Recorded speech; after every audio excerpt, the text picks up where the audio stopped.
अस्सलाम वालेकुम। कैसे हैं आप सब? Hopefully you are doing good. मेरे जो रिकॉर्डेड सेशंस हैं वो आप देख भी रहे होंगे और आप उम्मीद है कि ज़्यादातर उसमें से आपको समझ भी आ रहा होगा। तो समझ नहीं आएगा तो उस पर फिर हम बाद में कोई ना कोई वे फाइंड आउट करके फिर आपको जवाब भी दे देंगे, आपकी क्यूरीज का जवाब भी दे दिया जाएगा लेटर ऑन। ये हमारा फिफ्थ रिकॉर्डेड सेशन है, फिफ्थ लेक्चर है,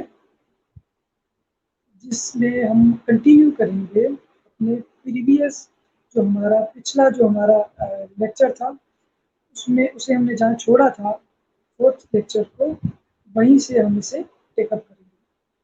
पिछला हमारा लेक्चर था सॉफ्टवेयर और उसकी टाइप्स के बारे में, वो हमने कंप्लीट किया। ठीक है, सिस्टम सॉफ्टवेयर की टाइप्स में थी कैटेगरी लैंग्वेजेस की। लैंग्वेजेस को हमने स्टार्ट किया था, ओवरव्यू दिया था और हमने बात की थी कि नेक्स्ट लेक्चर में लैंग्वेजेस को डिटेल के साथ पढ़ेंगे। तो आज का हमारा टॉपिक है लैंग्वेजेस। ट्रांसलेटर्स के बारे में भी हमने सरसरी सा ब्रीफली पिछले लेक्चर में जिक्र किया था। तो अब हमारी कोशिश होगी हम लैंग्वेजेस और ट्रांसलेटर्स दोनों को डिटेल इस लेक्चर में कवर करें। ठीक है, सो लेट्स स्टार्ट इट। ये हमारी वो स्लाइड है जो हमने लास्ट लेक्चर में आखिर में पढ़कर अपने लेक्चर को कंक्लूड किया। इसमें हमने देखा कि कंप्यूटर लैंग्वेजेस की दो टाइप्स हैं। मैं आपको फिर बता दूं कंप्यूटर लैंग्वेजेस क्या होती हैं। Every language is a medium of source of the communication between two or more than two entities. User यानी ह्यूमन और मशीन यानी कंप्यूटर के दरमियान जो कम्युनिकेशन का जो मीडियम है, जो सोर्स है, उसे हम कहते हैं कंप्यूटर लैंग्वेज। कंप्यूटर लैंग्वेज के थ्रू हम अपनी इंस्ट्रक्शन कंप्यूटर तक पहुंचाते हैं ताकि वो हमारी बात को समझकर उसे रिजॉल्व करके हमारे इशू को प्रोसेस करके हमें डिजायर्ड एंड एक्यूरेट रिजल्ट या आउटपुट जनरेट करके शो कर सके, या स्टोर कर सके या शो कर दे डिस्प्ले पे। तो कंप्यूटर लैंग्वेजेस की मेन टू कैटेगरीज, जिसमें सॉफ्टवेयर की टू कैटेगरीज थी, सिस्टम एंड एप्लीकेशन। इसी तरह कंप्यूटर लैंग्वेजेस की हमारे पास main largely two categories. First one is the low level language, second one is the high level language. Low level language में हमारे पास दो सब कैटेगरीज हैं further. One of them is the machine language, other one is the assembly language. High level language में हमारे पास sub categories है, general purpose and special purpose. फिर उसके अंदर भी हमारे पास two categories. Further those two are general purpose जो हमारी टाइप है और वो स्पेशल, वो फर्दर डिवाइडेड है into different categories. One of them is a compiler based, other one is the interpreter. These two are the translators. फिर कुछ languages ऐसी हैं जो कंपाइलर बेस्ड है, कुछ ऐसी हैं जो इंटरप्रेटर बेस्ड है। आगे चलेंगे तो मैंने और अच्छे से समझ पाएंगे। लो लेवल लैंग्वेजेस क्या होती है? लो लेवल लैंग्वेजेस हमारी मशीन कोड्स की लैंग्वेजेस, या हम ये कह सकते हैं ये वो लैंग्वेज है जो हार्डवेयर को समझ में आती है, ठीक है, ह्यूमन को। फिर किस फॉर्म में होती है ये लैंग्वेज? 0 and 1 बाइनरी, जो दो बिट्स हैं 0 1 ऑन ऑफ की फॉर्म में ये हमारी लैंग्वेज होती है। मैंने आपको जब नंबर कन्वर्जन सिखाई थी थर्ड लेक्चर में, उसमें हमने बाइनरी की कन्वर्जन की थी। उसमें हम डिफरेंट हमने उसमें नंबर्स जनरेट किए थे, उन्हीं के थ्रू अल्फ़ाबेट भी जनरेट होते हैं, कैरेक्टर जनरेट होते हैं, तो ट्रांसलेशन होती है। 0 1 की लैंग्वेज को भी हम लो लेवल या मशीन लैंग्वेज कहते हैं। These type of languages and low languages are mainly designed to operate and handle all the hardware, and instruction set architecture of a computer. बुनियादी तौर पर लो लेवल लैंग्वेजेस जो design की जाती हैं वो हार्डवेयर, हमारा जो हार्डवेयर है उससे डायरेक्टली हार्डवेयर को ऑपरेट और हैंडल करने के लिए, मैनेज या कंट्रोल करने के लिए डिज़ाइन की जाती है। हमारी जो मेमोरी है या स्टोरेज डिवाइस है, यहाँ रखना है डेटा, यहाँ से उठाना है, यहाँ रखना है, ये सारी डिटेल में देखते हैं कुछ एग्जाम्पल। ये सारी जो फंक्शनलिटीज़ हैं ये लो लेवल लैंग्वेज में होती है। ठीक है, फिर आप नीचे आ जाए चौथी इसकी प्रॉपर्टी पे कि main function of the low level language is to operate, manage and manipulate, modify the hardware and system components. वही है, रिपीट है, हार्डवेयर या सिस्टम कंपोनेंट्स के साथ मैनिपुलेशन, मैनेजमेंट करने के लिए लो लेवल लैंग्वेज इस्तेमाल होती है। There are two types of further two subcategories of low level language. First one is the machine language.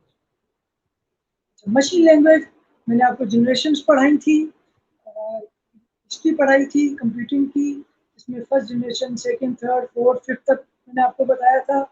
पहली जनरेशन में जो लैंग्वेज इंट्रोड्यूस हुई वो थी हमारी मशीन लैंग्वेज, यानी 0-1। तो उस वक्त तक मैंने आपको बताया सेकंड जनरेशन में जाकर हमारी हाई लेवल लैंग्वेज इन्वेंट की गई। तो सेकंड जनरेशन तक 1940s तक हमारे पास जो लैंग्वेज इस्तेमाल होती थी वो लो लेवल थी, मशीन लैंग्वेज थी जो कि 0-1 थी। उस लैंग्वेज के थ्रू कम्युनिकेशन होती थी between user and the machine. ठीक है, क्योंकि मशीन हमारी सिर्फ 0 और 1 को ही समझती है। 0 का मतलब होता है ऑफ, 1 का होता है ऑन। ये हमारे सिग्नल्स हैं ऑन ऑफ। ठीक है, इसी के through makes it easy to understand and perform the operation। Her machine के लिए ये लैंग्वेज आसान है समझना और ऑपरेशन को परफॉर्म करना। ठीक है, यूजर के लिए नहीं। यहाँ जो इजी टू अंडरस्टैंड का सेकंड लास्ट हमारे पास जो कैरेक्टरिस्टिक है वो यूजर के लिए नहीं है, तो मशीन के लिए। Easy to understand for the machine, we are talking about machine language. And it increases the processing speed. कैसे? चूंकि डायरेक्टली ये मशीन अंडरस्टैंडेबल लैंग्वेज है तो इसे फर्दर ट्रांसलेट करने की जरूरत नहीं है। डायरेक्ट मशीन इसे अंडरस्टैंड करेगी और ऑपरेशन परफॉर्म करेगी, प्रोसेसिंग करेगी। इसका मतलब है ये जल्दी हो जाएगी। ठीक है, कंपैरिजन में इसका किससे करूंगा? हाई लेवल से आगे चल। ठीक है, तो 0-1 की language fast in processing because hardware directly understands it and can swiftly execute the instruction or perform the operation। ठीक है, दूसरी हमारी टाइप है, मैंने सॉरी यहाँ 1 रीटाइप हो गया मुझसे, ये 1 था, 2 हो गया। ठीक है, दूसरी हमारी टाइप है assembly language. Second type is assembly language. ठीक है, लो लेवल लैंग्वेज। अगर आप में से किसी ने कभी असेंबली लैंग्वेज यूज नहीं की और उसकी ख्वाहिश है कि प्रोग्रामर बने, डेवलपर बने, तो कम से कम एक दफ़ा असेंबली लैंग्वेज इस्तेमाल करके जरूर देखिए। क्यों? क्योंकि असेंबली लैंग्वेज जो कुछ हमें सिखाती है वो और की लैंग्वेज नहीं सिखा सकती। Unique type of language. फर्क इसमें ये भी लो लेवल है, मशीन लैंग्वेज हमारी लो लेवल है। ठीक, फर्क क्या है दोनों में? Machine language is directly written in the 0 and 1 form। ठीक है, जबकि असेंबली लैंग्वेज जो है वो लिखी इंग्लिश में ही जाती है लेकिन close to the machine language है। मैं आपको बताता हूँ असेंबली लैंग्वेज जो कि मैंने यूज की है तो उसमें ऐसा कौन सा फीचर है जो इसे लो लेवल लैंग्वेज की कैटेगरी में काउंट कर पाता है। फॉर एग्जाम्पल, आप में से किसी ने भी अगर कोई लैंग्वेज यूज की है, फॉर इंस्टेंस पाइथन यूज की है, सी लैंग्वेज यूज की है, तो हम कोई भी वेरिएबल इनिशिएट करते हैं, तो वेरिएबल का नाम देते हैं, इनिशिएट करते हैं, फिर उसी वेरिएबल में डेटा को स्टोर करते हैं, मैनिपुलेशन करते हैं, इसे कॉल करते हैं, यूज करते हैं। हमें इससे कोई कंसर्न नहीं होता कि ये वेरिएबल मेमोरी में या स्टोरेज डिवाइस में कहाँ स्टोर हो रहा है, फिजिकली कहाँ स्टोर होगा। हम तो बस नाम दे देते हैं और उसी में काम करते हैं। हमारे लिए एड्रेस उसका, उस वेरिएबल का उसका नाम होता है बस, न कि उसकी physical location in the memory. Assembly language में हम डायरेक्टली लिखते तो हम इंग्लिश में हैं, close to the high level language, लेकिन हम डायरेक्टली हार्डवेयर को एक्सेस करते हैं। हार्डवेयर का मतलब ही मेमोरी को।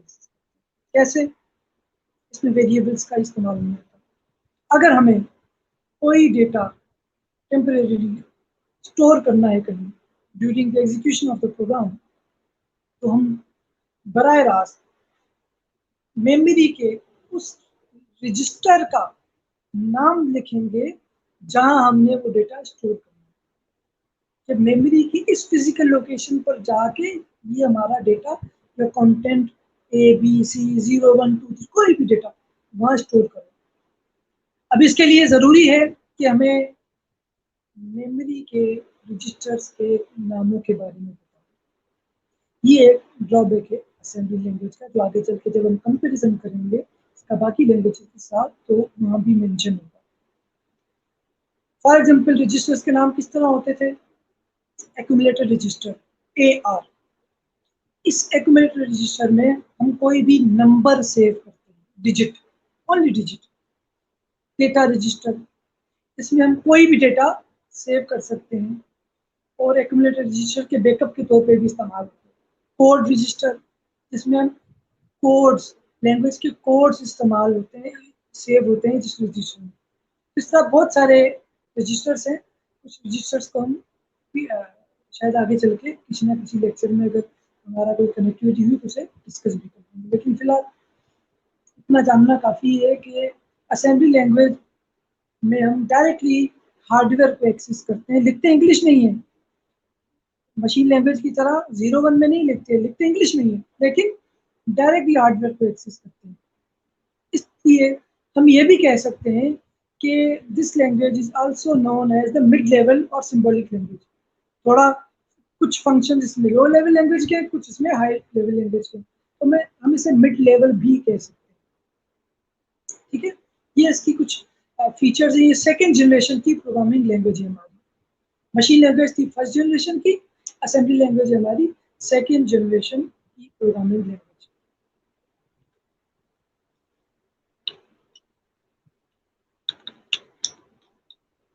ठीक है, क्या है इसकी कैरेक्टरिस्टिक्स? डायरेक्ट मेमोरी मैनेजमेंट, मैंने आपको बताया, इसके थ्रू हम डायरेक्टली मेमोरी को जाकर मैनेज करते हैं। यहाँ इस रजिस्टर से उठाओ, इस रजिस्टर पे रखो। रजिस्टर के बारे में आपको बता चुका हूँ। Every register has the ability और characteristic to holding any data for temporary purposes. ठीक है, तो रजिस्टर से मिलकर ही मेमोरी हमारी रैम बनती है। तो हम डायरेक्टली मेमोरी को मैनेज करते हैं इस लैंग्वेज के थ्रू, असेंबली के through. Little to no abstraction from the hardware, यानी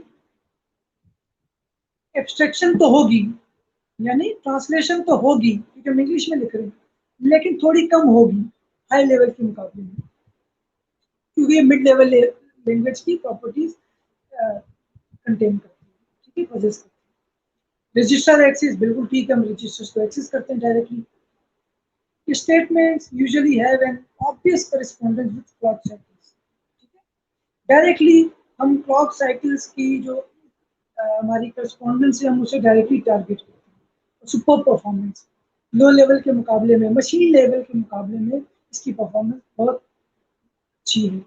उतनी अच्छी तो नहीं जितनी मशीन, क्योंकि वो तो पूरी की पूरी डायरेक्ट है, लेकिन हाई लेवल के मुकाबले में इसकी परफॉर्मेंस बहुत अच्छी है। एडवांटेजेस क्या है? नो नीड ऑफ ट्रांसलेटर और इंटरप्रेटर। क्यों? इसके साथ अब ये, अगर हम मशीन लेवल लैंग्वेज के साथ फिट करें इस कैरेक्टरिस्टिक को, तो उसमें हमें ट्रांसलेटर की जरूरत नहीं है। जबकि सिमिलर में है, ठीक है, क्योंकि उसमें ट्रांसलेशन होती है। तो मैं आपको आगे चल के बताऊंगा असेंबली में कौन सा ट्रांसलेटर इस्तेमाल होता है। Directly understandable by the computer, जिक्र कर चुके हैं, कंप्यूटर डायरेक्टली अंडरस्टैंड करता है लैंग्वेज को। कंप्यूटेशनल स्पीड वेरी फास्ट, ये भी मैं आपको बता दूंगा फास्ट क्यों है, क्योंकि कोई ट्रांसलेशन नहीं है। Occupies less memory space, extra variables initiate नहीं होते, एक्स्ट्रा डेटा सेव नहीं होता, सिर्फ उतना होता है जितना होना चाहिए, तो मेमोरी स्पेस भी कम इसमें ऑक्यूपाई होता है। डिसएडवांटेजेस क्या है? You have to remember the operation codes, memory addresses every time you write. मैंने आपको कहा ना हमें सारे रजिस्टर्स के नाम वगैरह याद रखने पड़ेंगे, तभी हम इसको यूज कर सकते हैं। ये डिसएडवांटेज हाई लेवल में हम इनिशिएट करते हैं वेरिएबल और ज्यादा काम करते हैं। Hard to find errors in a written program, errors ढूंढना बहुत मुश्किल है। क्यों? मैं आपको आगे चल के जब ट्रांसलेटर्स पढ़ाऊंगा तो आप समझ जाएंगे कि वजह क्या। मशीन डिपेंडेंट, लो लेवल लैंग्वेज डिजाइन होती है मशीन की बेस पर। किसी मशीन का आर्किटेक्चर 16 बिट है, किसी का 32 बिट है, किसी का 64 बिट है, तो हर मशीन के मुताबिक लो लेवल लैंग्वेज अलग प्रोग्राम लिखेगी। तो मेमोरी को टारगेट करती है हमारी machine language. Low level language memory के मुताबिक काम करती है, तो उस पर लिखे हुए प्रोग्राम्स जो है वो उस मशीन के मुताबिक डिजाइन होंगे। मशीन चेंज हुई, फिजिकल हार्डवेयर आर्किटेक्चर चेंज हुआ, तो वो प्रोग्राम उस पर नहीं, दूसरी मशीन पर नहीं चल सकता। ये डिसएडवांटेज है। लो हाई लेवल में प्रोग्राम कॉपी करें, यूएसबी में ले जाए, जहां मर्जी जाए। Written only for a single type of CPU and does not run on any other CPU। मैं आपको बता चुका, किसी और CPU में ये हम नहीं चला सकते, ठीक है। अब हम आते हैं हाई लेवल लैंग्वेजेस की तरफ। लो लेवल लैंग्वेजेस को पढ़ लिया। हाई लेवल लैंग्वेजेस हमारी थर्ड जनरेशन लैंग्वेजेस कहलाती हैं। हिस्ट्री में जाए तो थर्ड जनरेशन लैंग्वेज में हाई लेवल लैंग्वेज हमारी इंट्रोड्यूस हुई। पहली में हुई मशीन, दूसरी में हुई असेंबली, तीसरी में हुई हाई लेवल। ये ह्यूमन लैंग्वेज के करीब करीब लैंग्वेज है, इनमें हम लिखते हैं सब इंग्लिश में। कोई मेमोरी या हार्डवेयर मैनेजमेंट, कोई कोई मेमोरी या डिवाइसेस हार्डवेयर डिवाइस में कोई डायरेक्ट इंटरकनेक्ट नहीं, less independent to particular type of computer, ठीक है। और रिक्वायर्ड ट्रांसलेटर, चूंकि सारी की सारी इंग्लिश में है तो इसे ट्रांसलेटर चाहिए, आइदर इंटरप्रेटर और कंपाइलर। ये क्या है ये मैं आगे चल के आपको बताता हूँ, दोनों में से कोई एक चलिए। enable programmer to write a program easily, चूंकि it is written in the English language, human language, natural language, इसलिए प्रोग्रामिंग करना लिखना आसान है। यूजेज ऑफ वर्ड्स और command instead of just symbols and numbers, commands वगैरह यूज होती है, कोई नंबर्स नहीं है, 0 1 वगैरह सिंबल्स कुछ भी नहीं। डायरेक्टली हम इंग्लिश लैंग्वेज इंग्लिश कमांड्स लिखते हैं, जिससे यूजर के लिए वो आसानी हो जाती है इससे प्रोग्रामिंग करने की। कैरेक्टरिस्टिक्स क्या है? इंटरप्रेटेड, ट्रांसलेशन होती है लैंग्वेजेस की ट्रांसलेटर की थ्रू। डायनामिक कंस्ट्रक्ट्स, हम किसी एक प्रोग्राम में हाई लेवल लैंग्वेज के किसी एक प्रोग्राम को बनाकर उस पर किसी अलग अलग पोर्शन अंदर बनाते हैं, क्लासेस बनाते हैं। फॉर एग्जांपल 2+2 हमें बार बार किसी लैंग्वेज में किसी प्रोग्राम में चाहिए, 2+2 का जो इंस्ट्रक्शन है बार बार चाहिए, तो हम क्या करेंगे, 2+2 के क्लास बना देंगे, स्टार्ट और एंड उसके बीच में 2+2 की प्रोग्रामिंग लिख देंगे, उस क्लास का नाम बन जाएगा एडिशन के नाम से फॉर एग्जाम्पल। तो उस क्लास को हम कहीं पर भी किसी और प्रोग्राम में या उसी प्रोग्राम में नीचे जाकर, बहुत बड़ा प्रोग्राम है, नीचे जाकर कहीं पे भी कॉल करना हो कि वो पूरी प्रोग्रामिंग आ जाए, सारी प्रोग्रामिंग दोबारा लिखने के बजाय हम सिर्फ उस क्लास को कॉल करेंगे और वो पूरी क्लास दोबारा एग्जीक्यूट हो जाएगी। जहां जहां उस क्लास को कॉल करेंगे 2+2 की पूरी प्रोग्रामिंग उस लेवल पर आकर एग्जीक्यूट होती रहेगी। और दूसरे किसी प्रोग्राम में भी हम उस क्लास को रेफर करके उसका नाम लिख के उसकी पूरी लोकेशन देकर उसे कॉल कर सकते हैं, उसका लिंक देके कॉल करके वहां पर भी एग्जीक्यूट कर सकते हैं। तो ये कैरेक्टरिस्टिक है हाई लेवल लैंग्वेज की, जो कि लो में नहीं है। पुअर परफॉर्मेंस, वजह ट्रांसलेशन, ट्रांसलेशन होगी इसलिए दूर हो जाता है हार्डवेयर से, तो स्पीड कम हो जाती है लो लेवल के मुकाबले में। कंसाइज कोड, कोड हमें डिटेल में लिखने की जरूरत नहीं है, इस रजिस्टर में रखो, यहाँ से हमारे को वेरिएबल बनाया, उसी में सब कुछ करते रहेंगे। फ्लेक्सिबल सेंटेंस, मैंने बताया एक जगह की क्लास बना के कहीं और ले जा सकते हैं, सेंटेंस को हम कॉल कर सकते हैं कहीं पर भी, तो फ्लेक्सिबिलिटी भी इसमें मौजूद होती है इस लैंग्वेज में। एडवांटेजेस, चीजें रिपीट होगी एडवांटेजेस में। For example, simple to adopt, क्यों सिंपल है? इंग्लिश लैंग्वेज में। शॉर्ट लेंथ ऑफ प्रोग्रामिंग, लंबी लंबी प्रोग्रामिंग नहीं करनी, आसान है। मेक्स कॉम्प्लेक्स प्रोग्रामिंग सिंपलर, मुश्किल प्रोग्रामिंग को आसान कर देता है। क्लासेस कॉल कर सकते हैं, मॉड्यूल्स बना के कॉल कर सकते हैं, हम प्रोग्रामिंग वेरिएबल बना दिया, उसमें हम काम करते रहे, स्टैक क्यूज बना दिए, स्टैक क्यूज के बारे में हम आगे चल के पढ़ेंगे जब हम डेटा स्ट्रक्चर पढ़ेंगे। ठीक है, इजी टू डिबग, बहुत आसान होता है एरर निकालना। क्यों? कि मैं आपको जब कंपाइलर इंटरप्रेटर पढ़ाऊंगा तो आपको बताऊंगा कि इजी क्यों है डिबग।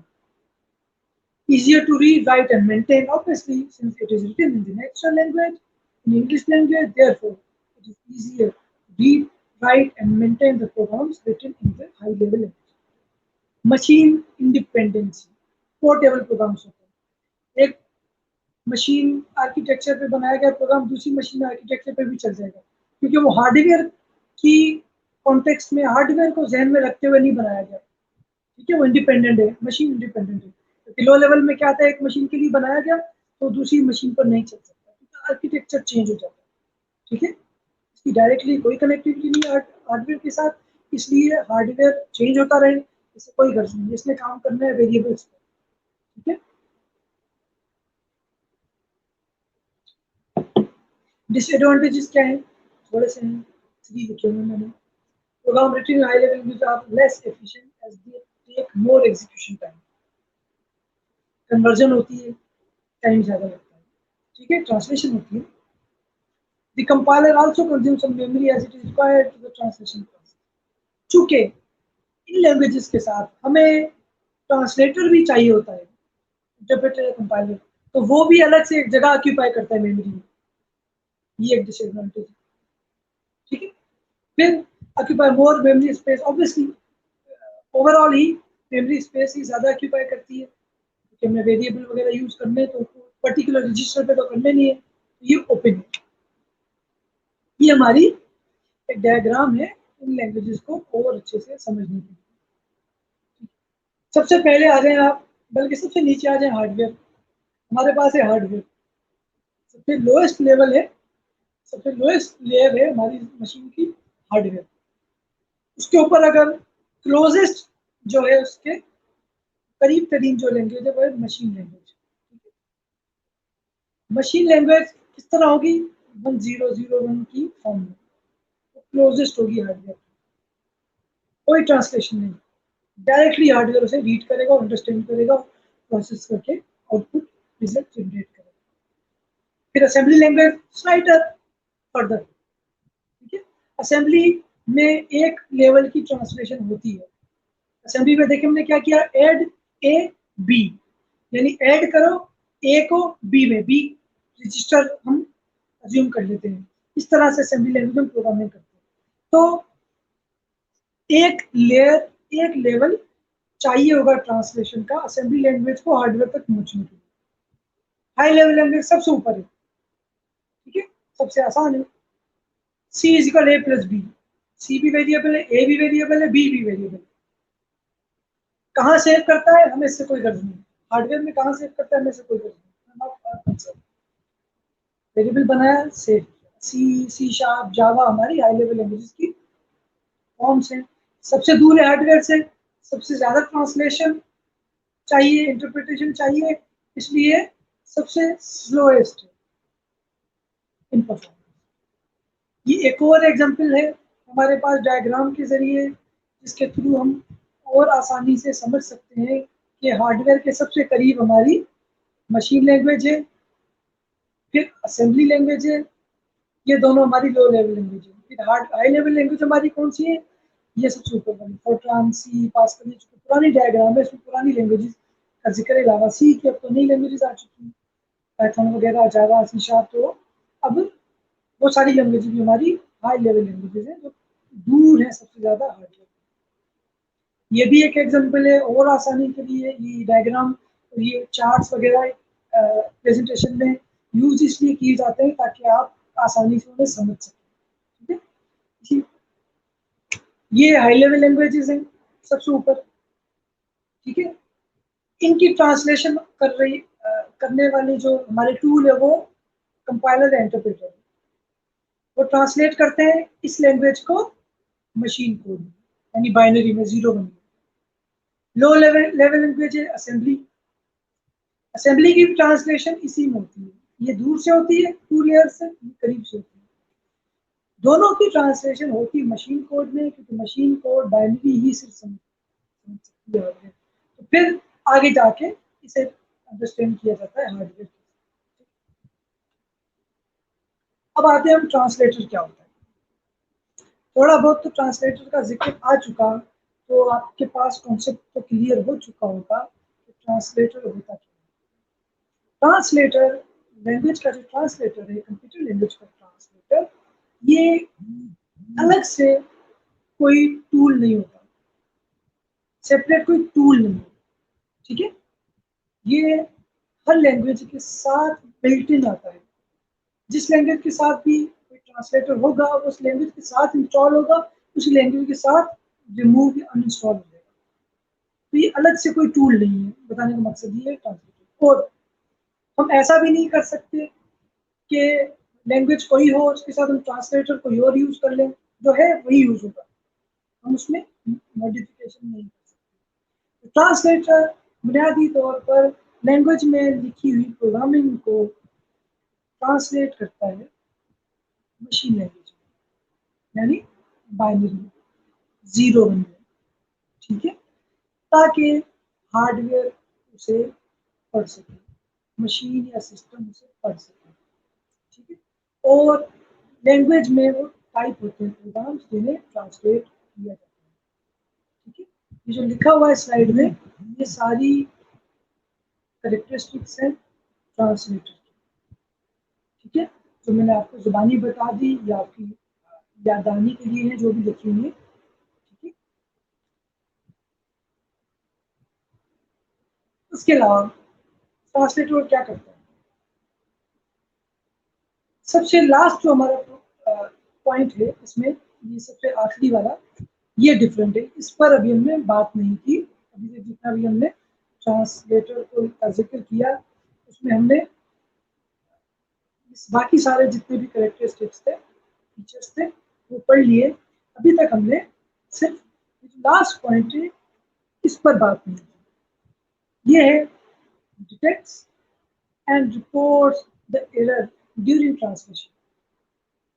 जब कभी हम किसी भी लैंग्वेज में कोई प्रोग्राम लिखेंगे, उसमें हम कोई गलती कर जाए, किसी भी किस्म की हो सकती है। अगर उसमें कोई कीवर्ड इस्तेमाल होता है प्रिंट एफ, हम प्रिंट एफ की जगह सिर्फ प्रिंट लिख के प्रोग्राम को टाइप कर दें, तो ऑब्वियसली वो सिस्टम प्रिंट को आइडेंटिफाई नहीं करेगा। क्यों नहीं करेगा? क्योंकि उस लैंग्वेज का जो कीवर्ड है वो है प्रिंट एफ। प्रिंट नेम का there is no any keyword found in that language with the name of print. तो जब वो प्रोग्राम चलाएंगे तो जब वो आइडेंटिफाई नहीं करेगा उस लाइन को, या उस लाइन के उस पर्टिकुलर पोर्शन को जहाँ प्रिंट लिखा हुआ है, तो ट्रांसलेटर ट्रांसलेशन के दौरान ही हमें प्रॉम्प्ट करेगा, एरर बताएगा कि ये एरर है, क्योंकि उसके पास प्रिंट को ट्रांसलेट करने का कोई कोड नहीं होगा। प्रिंट एफ का तो होगा क्योंकि वो बिल्ट इन है, प्रिंट का कोई कोड नहीं होगा, तो कहेगा ये तो I can not identify recognise this particular keyword. तो डिटेक्ट करेगा एरर को और हमें बताएगा। और जब तक हम उस एरर को रिमूव नहीं कर देते, करेक्ट नहीं कर देते, लैंग्वेज का वो प्रोग्राम एग्जीक्यूट नहीं होगा। कुछ एक्सेप्शंस हैं, कुछ ऐसी लाइंस होती है जिन्हें अगर हम इग्नोर कर दें ऑप्शन में, तो वो फिर आगे बढ़ जाता है, उस पर्टिकुलर पोर्शन को एग्जीक्यूट नहीं करता, लेकिन हमें यही समझना चाहिए जब तक हम एरर को रिमूव नहीं करेंगे तो प्रोग्राम एग्जीक्यूट नहीं। ठीक है, तो ये भी एक फंक्शनलिटी है ट्रांसलेटर। क्या करता है ट्रांसलेटर, बता चुका, बार रिपीट हो रहा है। हाई लेवल लैंग्वेज को उसकी इक्विवेलेंट मशीन की लैंग्वेज के प्रोग्राम में करने।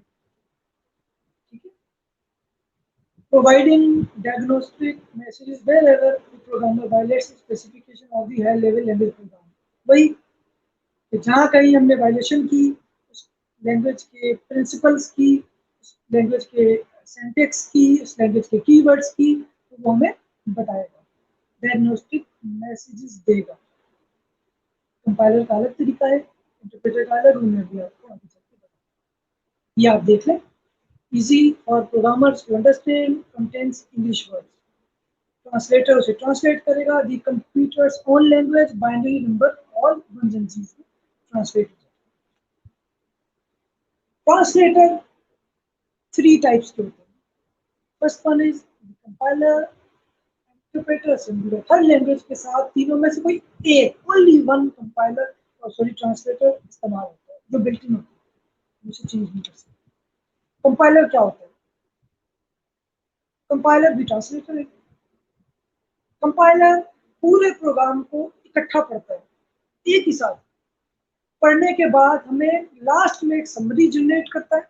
उस समरी में बताता है कितनी लाइंस थी, कितने पेजेस थे, कितने एरर्स थे, एरर नंबर, एरर इस लाइन नंबर पे, इस लाइन नंबर पे, इस लाइन नंबर पे, तो फिर हम जाकर उस एरर को ठीक करते हैं। कंपाइलर का तरीका, जब हम कंपाइल करके किसी प्रोग्राम को एग्जीक्यूट करना चाहें किसी लैंग्वेज को। ठीक है, कंपाइलर की सबसे कॉमन एग्जांपल है सी शार्प और जावा। ठीक है, और कंपाइलर के थ्रू जब कभी हम कोई प्रोग्राम सेव करते हैं, ठीक है, तो 4 डिफरेंट टाइप ऑफ फाइल्स उसी नाम से जनरेट होती है। पहली होती है उस लैंग्वेज के नाम से, डॉट सी एक्सेट्रा। ठीक है, BS होती थी बेसिकली, इस तरह की एक्सटेंशन के नाम से। फिर दूसरी होती है डॉट OBJ, ऑब्जेक्ट कोड, और जो कोड ट्रांसलेशन के बाद जनरेट होता है वो उस फाइल में मौजूद होता है, OBJ में। तीसरी होती है बैक, BAK फाइल, जो बैकअप फाइल होती है। हमारी मेन फाइल अगर करप्ट हो जाए, रिमूव हो जाए, नहीं मिले, तो बैकअप फाइल को उसी लैंग्वेज में ओपन करके उसी को चला के दोबारा रिजल्ट प्रोड्यूस कर सकते हैं। चौथी होती है EXE, एग्जीक्यूटेबल फाइल, जिसका मतलब है कि जब वो फाइल बन गई तो हम उस प्रोग्राम को चलाने के लिए बार बार उस लैंग्वेज को चलाने की जरूरत नहीं है, इस लैंग्वेज से ओरिजिनेट करके आई वो फाइल, डबल क्लिक करेंगे तो चल जाएगा। ठीक है, ये है एडवांटेजेस और डिसएडवांटेजेस ऑफ कंपाइलर। तेजी से पढ़ लेते हैं। ऑब्जेक्ट कोड बनता है, कोड को पढ़ सकते हैं, एग्जीक्यूट फास्टर। एरर अगर मिल जाए तो पूरे प्रोग्राम को रिकम्पाइल करना है। आपको पता है पूरा प्रोग्राम कंपाइल होता है, उसके बाद फिर एरर बताता है, फिर हमें बार बार पूरे प्रोग्राम को बार बार कंपाइल करना पड़ता है, क्योंकि वो एरर ही में आखिर में बताता है। ये एक डिसएडवांटेज है। Will only run on a computer that has the same platform, उसी लैंग्वेज जिस लैंग्वेज में बनाया गया है उसी में वो चलेगा। You can not change the program without going back to the source code. जब तक आप उस प्रोग्राम की बनाए हुए कोड को दोबारा ओपन नहीं कर लेते, आप उसमें करेक्शन नहीं कर सकते। ठीक है, computer compile program can run on any computer, ये एडवांटेज है। अभी एडवांटेज पढ़ लीजिएगा।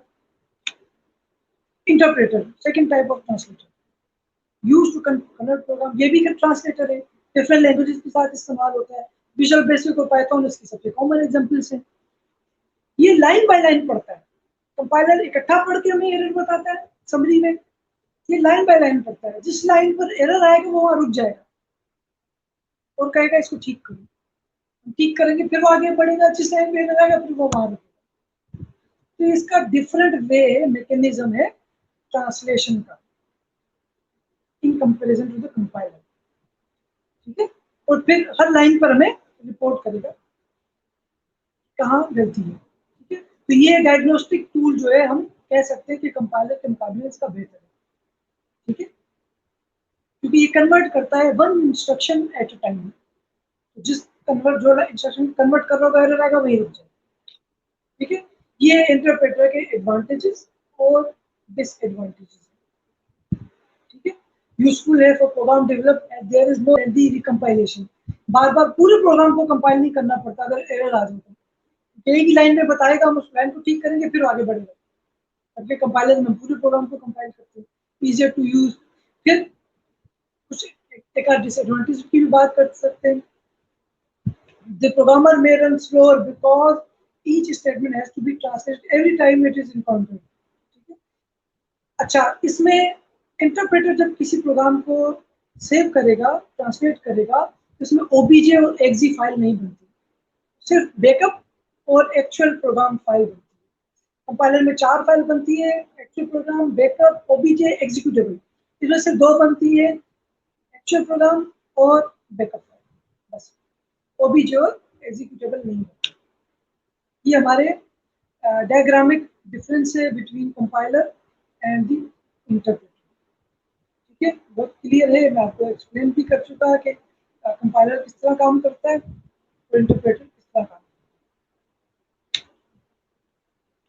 ये डिटेल डिफरेंसेस है बिटवीन कंपाइलर एंड इंटरप्रेटर, जो मैंने आपको भी डिटेल में बता दी थी। आप लोगों ने देखिएगा, आपको समझ में आएगा, बहुत क्लियर है। वही चीज़ें हैं जो मैंने आपको बताई, डिबग करने में फर्क है, और उसके अलावा लाइन बाय लाइन है, और वहाँ इकट्ठा है, उसमें फाइल जनरेट 4 होते हैं, उसमें फाइल जनरेट 2 होते हैं, एक्सेट्रा। ठीक है, प्रोसेसिंग टाइम है, परफॉर्मेंस, ये सब इसके डिफरेंसेस हैं, 10 डिफरेंसेस। फिर आती है हमारी बात असेंबलर। असेंबलर भी एक ट्रांसलेटर है, लेकिन ये सिर्फ और सिर्फ असेंबली लैंग्वेज के लिए इंट्रोड्यूस करवाया है। असेंबली लैंग्वेज के साथ जो असेंबल ट्रांसलेटर यूज होता है वो असेंबलर है, बस।